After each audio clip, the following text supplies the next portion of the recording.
തിയേറ്ററിൽ തരംഗമായതിനു പിന്നാലെ OTT-യിലും record നേട്ടവുമായി ദുൽഖറിന്റെ lucky Bhaskar.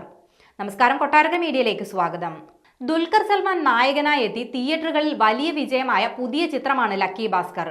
കഴിഞ്ഞ ദിവസമാണ് ചിത്രം നെറ്റ്ഫ്ലിക്സിലൂടെ സ്ട്രീമിംഗ് ആരംഭിച്ചത്. ഒരു വാരം പിന്നിടുമ്പോൾ സിനിമ OTT പ്ലാറ്റ്ഫോമിൽ റെക്കോർഡ് കാഴ്ചക്കാരെയാണ് സ്വന്തമാക്കിയിരിക്കുന്നത്. സിനിമ ഇതിനോടകം തന്നെ 5 മില്യൺ വ്യൂസ് ആണ് നെറ്റ്ഫ്ലിക്സിൽ നേടിയിരിക്കുന്നത്.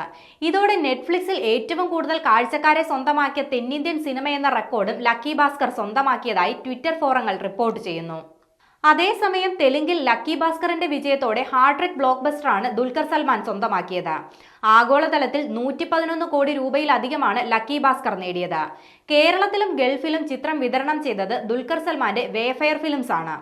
OTT റിലീസിന് ശേഷവും ചിത്രം തിയേറ്ററുകളിൽ പ്രദർശനം തുടരുകയാണ്. ലക്കി ഭാസ്കർ ഇതിനകം തമിഴ്നാട്ടിൽ നിന്ന് 15 കോടിയിലധികം രൂപ നേടിയതായും റിപ്പോർട്ടുകളുണ്ട്.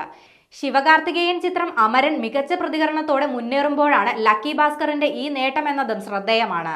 അതേസമയം ലക്കി ഭാസ്കർ എന്ന പീരിയഡ് ഡ്രാമ ത്രില്ലർ ചിത്രം നിർമ്മിച്ചിരിക്കുന്നത് സൂര്യദേവര നാഗവംശി, സായ് സൗജന്യ എന്നിവരുടെ നേതൃത്വത്തിലുള്ള സിത്താര എന്റർടൈൻമെന്റ്സും ഫോർച്യൂൺ 4 സിനിമാസും ചേർന്നാണ്. 1980-90 കാലഘട്ടങ്ങളിലെ കഥയാണ് ലക്കി ഭാസ്കർ പറയുന്നത്. ബാങ്ക് ഉദ്യോഗസ്ഥനായ ഭാസ്കർ കുമാർ ആയിട്ടാണ് ദുൽഖർ ചിത്രത്തിലെത്തുന്നത്.